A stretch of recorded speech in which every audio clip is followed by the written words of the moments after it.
இளைய சமுதாயம் தழைத்தோங்க விடிவெள்ளியாய் வழிகாட்டும் இவர் புதுமைக்கும் ஆச்சரியங்களுக்கும் எடுத்துக்காட்டாய் இருக்கிறாரே.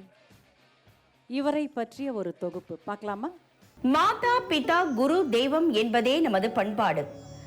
தாய் உயிரை கொடுக்கிறார், தந்தை பாதுகாப்பை கொடுக்கிறார், ஆனால் ஆசிரியர்கள் வாழ கற்றுக் கொடுக்கிறார்கள். அவ்வாறு பல மழலைகளை மாந்தர்களாக்கி மகுடம் சூட்டிய தமிழ் ஆசிரியர் இவர். 1969ஆம் ஆண்டு விழுப்புரத்தில் திரு நா. கிருஷ்ணசாமி திருமதி அம்பிகா தம்பதியினருக்கு முதல் மகளாய் பூத்த மங்கை இவர். இவரது தந்தை கல்வி வட்டார வளர்ச்சி அலுவலராகவும் தாய் தலைமை ஆசிரியர் என்பதால் சிறு வயது முதலே ஆசிரியர் பணி மீது அதீத ஆர்வம் கொண்டார் இவர். இவரது உடன் பிறந்த சகோதர சகோதரிகளும் ஆசிரியர்களே.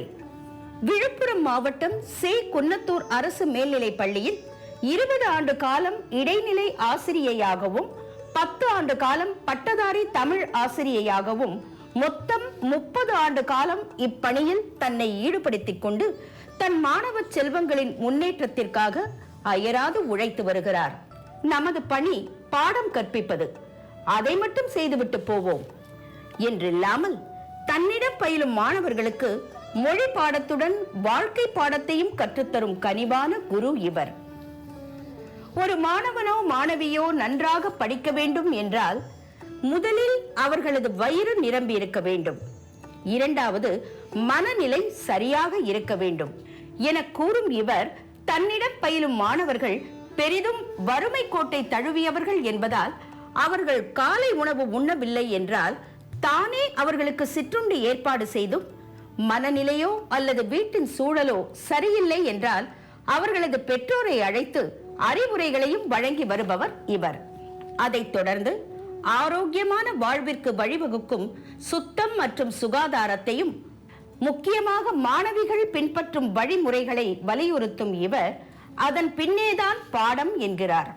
கரும் பலகைதான் கருவறை, சாக்பீஸ் தான் தொப்புள் கொடி, என் மாணவர்கள் அனைவரும் என் மக்களே என வாஞ்சையுடன் கூறும் இவர் அனைத்து வகைகளிலும் அன்பு காட்டி அரவணைத்து வழிகாட்டி மாணவர்களின் வெற்றியே தம் வெற்றி என வாழ்ந்து வருவதால் இவரது மாணவர்களால் உளமாற அம்மா என்றே வாஞ்சையுடன் அழைக்கப்படுபவர் இவர். பாடத்திறன் மட்டுமல்லாது படைப்பு திறனும் அதிகம் கொண்ட இவர் வகுப்பறைகளை அலங்கரிப்பது, பனையோலை பொம்மை செய்து பாடம் எடுப்பது, புது யுக்திகள் பயன்படுத்தி மாணவர்களை அதிகம் பாடத்தில் ஈடுபட செய்வதால் 2004 மற்றும் 2005ஆம் ஆண்டு மாவட்ட ஆட்சியரிடம் சிறந்த ஆசிரியருக்கான அங்கீகார சான்றிதழ் பெற்றுள்ளார். தொடர்ந்து மாணவ மாணவிகளின் முன்னேற்றத்தில் தன்னை முழுமையாக ஈடுபடுத்திக் கொண்ட இவர் 2019-2020ஆம் ஆண்டு ஜீரோ வேஸ்ட், அதாவது எந்தவித புது செலவுகளும் இன்றி உள்ள பொருட்களையே பயன்படுத்தி அதில் எந்த பகுதியையும் வீணாக்காமல் புது யுக்திகளை கையாண்டு டீச்சிங் லேர்னிங் மெட்டீரியல், அதாவது கற்றல் கற்பித்தல் பொருட்கள் மற்றும் வழிமுறைகளை கண்டுபிடித்ததற்காக இன்னோவேட்டிவ் டீச்சர் விருதும், அதே ஆண்டு தமிழக அரசின் நல்லாசிரியர் விருதான சர்வப்பள்ளி ராதாகிருஷ்ணன் விருதினை முன்னாள் சட்டத்துறை அமைச்சர் திரு சி.வி. சண்முகம் அவர்களின் கரங்களால் பெற்றுள்ளார். 100க்கும் மேற்பட்ட நாடுகளின் நாணயங்களை தொடர்ந்து சேகரித்து வரும் இவர் இந்தியாவில் பயன்பாட்டில் இல்லாத ரூபாய் நோட்டுகளையும் சேகரித்துள்ளார். அது மட்டுமன்றி மாணவர்களுக்கு கற்றுக் கொடுக்கும் வகையில் தற்போது ரூபாய் நோட்டுகளை சேகரிப்பதில் ஆர்வம் ஏற்பட்டதை அடுத்து தமிழக தமிழ் அறிஞர்களின் பிறந்த தேதி மற்றும் இறந்த தேதியை ரூபாய் நோட்டுகளின் வரிசை எண்கள் மூலம் சேகரித்து உலக சாதனை படைத்துள்ளார் இவர். இவ்வாறான செயல்பாடுகள் மாணவர்கள் பாடசாலைக்கு தவறாமல் வருவதற்கான வாய்ப்பை வழங்கும் என்றார். உலக சாதனை படைத்த இவர் கொரோனா காலகட்டத்தில் காவல்துறை மற்றும் பள்ளி கல்வித்துறை இணைந்து நடத்திய நிகழ்வில் 21 நாள் தொடர்ந்து தெருக்கூத்து விழிப்புணர்வு நிகழ்ச்சி நடத்தி அதற்காக இந்தியன் புக் ஆஃப் ரெக்கார்ட்ஸில் இடம்பெற்றவர் இவர்.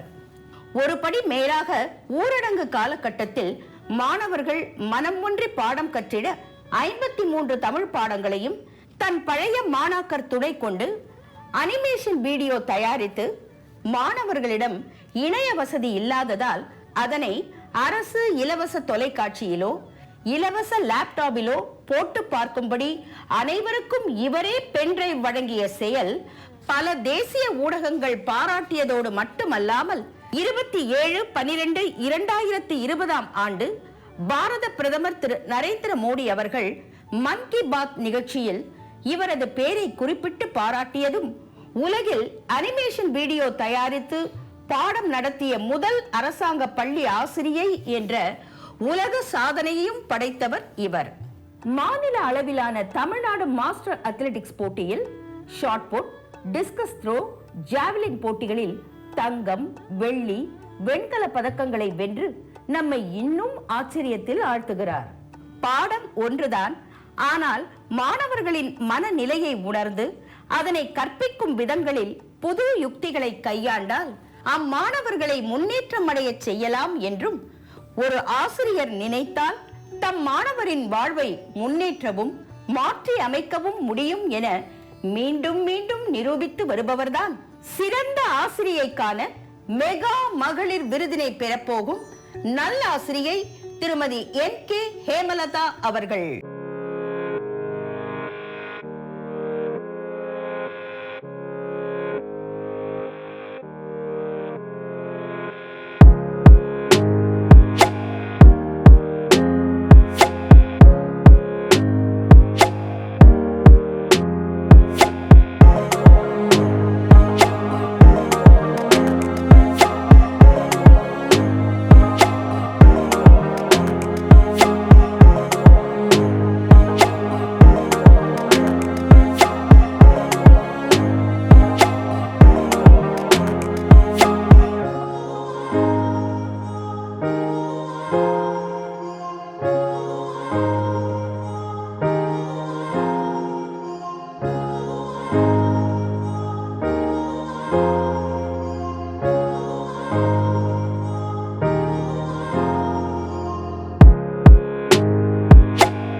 வணங்கி ஆண்டோர் பெருமக்கள் அத்துணை பேரையும் வணங்கி என்னுடைய மாலை வணக்கத்தை தெரிவித்துக் கொள்கிறேன்.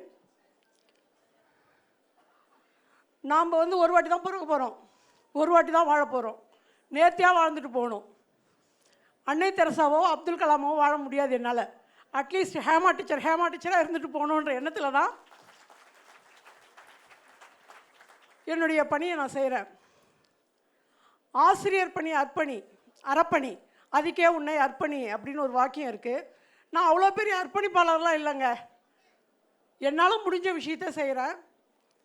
காலையில் ஸ்கூலுக்கு போனோடனே நான் என் பிள்ளைங்கிட்ட கேட்குறது சாப்பிட்டியான்னு தான் கேட்பேன். முதல் வார்த்தை சாப்பிட்டியா, அடுத்த வார்த்தை ஏன் முகம் சுணங்கி இருக்கு, நைட்டு அம்மா அப்பாக்குள்ளே சண்டையா, எந்த பிரச்சனையாக இருந்தாலும் சொல்லு. ஒன்று நீ உன்னுடைய அம்மாவை ஃப்ரெண்டாக வச்சுக்கோ, இல்லை ஆசிரியரை ஃப்ரெண்டாக வச்சுக்கோ. இந்த 2 தோழிகள் தான் உன்னுடைய துயரத்தை துடைக்கக்கூடிய ஒரு நல்ல உள்ளமாக இருப்பாங்க அப்படின்னு நான் என் பிள்ளைங்கிட்ட சொல்லுவேன். ஒரே ஒரு சின்ன கதை மாதிரி சொல்கிறேன். நான் கஷ்டமான கதை தான், இருந்தாலும் சொல்லணும்னு நினைக்கிறேன், சொல்கிறேன். நான் கடந்த 32 ஆண்டுகளாக ஆசிரியர் பணி செய்கிறேன். நிறைய அங்கீகாரம் கிடைச்சிருக்குது. ஆனால் இந்த அங்கீகாரத்துக்கெல்லாம் முத்தாய்ப்பாக இன்றைக்கி மெகா டிவி என்னை மரியாதை செலுத்துறது எனக்கு நிறைய விஷயங்கள் நடந்தாலும் இது ரொம்ப ரொம்ப சிறப்பான விஷயமாக நான் உங்களுக்கு முன்னாடி காமிக்கிறேன். இதை ஒரு விஷயம் சொல்கிறேன்னு சொன்னேன் இல்லைங்களா, அந்த விஷயம் என்னென்னா, ஒரு 10ஆம் வகுப்பு மாணவி, நான் பேப்பர் திருத்திட்டு இருக்கிறேன், அவள் எதிர்க்க உட்காந்துட்ருக்குறா. ஒரு பேப்பர் திருத்தினேன், சத்தியமாக நீங்கள் நம்ப மாட்டீங்க, ஆனால் சொல்கிறது உண்மையிலே இந்த வெளிச்சத்தில் சொல்கிறேன், உண்மையான நிகழ்வு இது.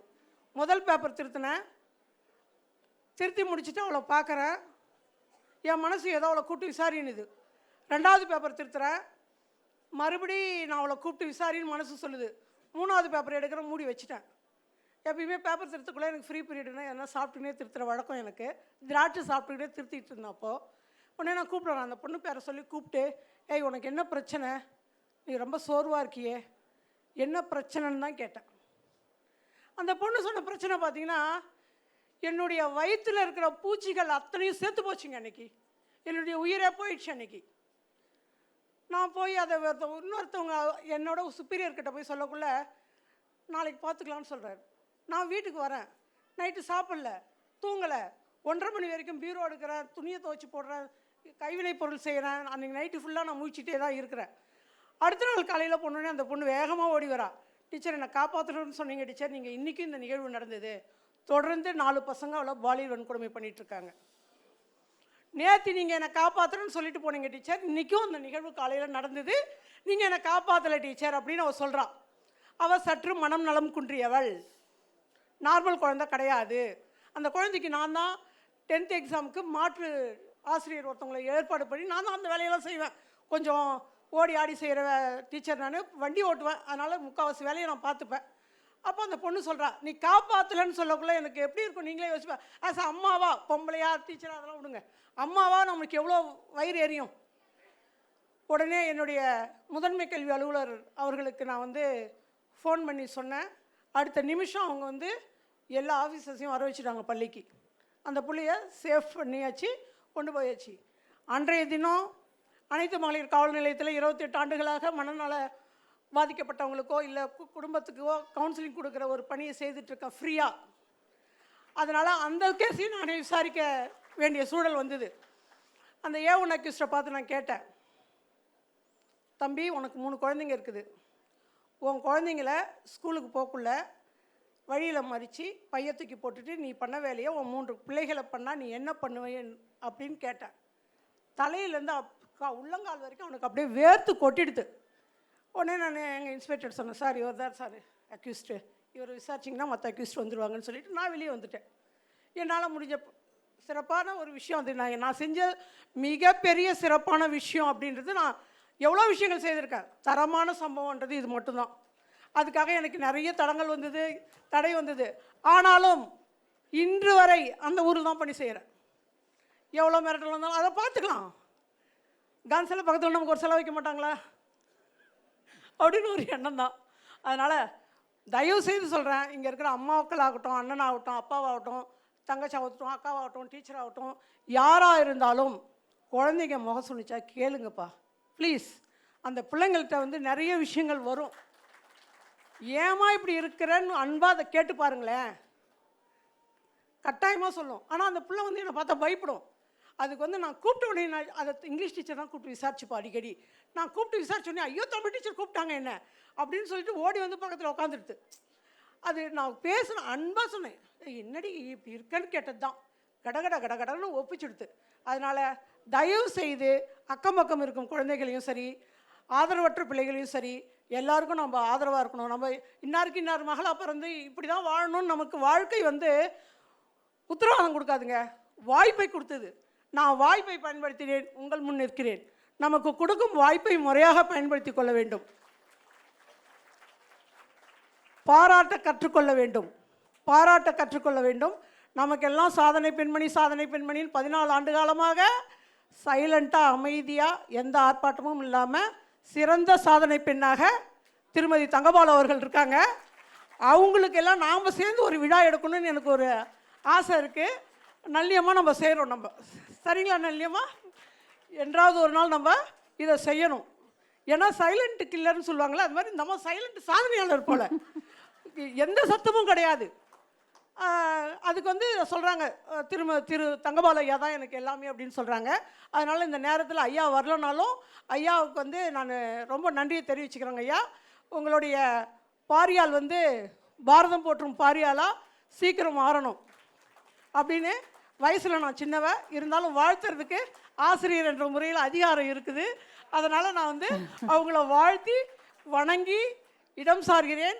நன்றி, வணக்கம். தேங்க்யூ ஸோ மச்மா, தேங்க்யூ ஸோ மச்.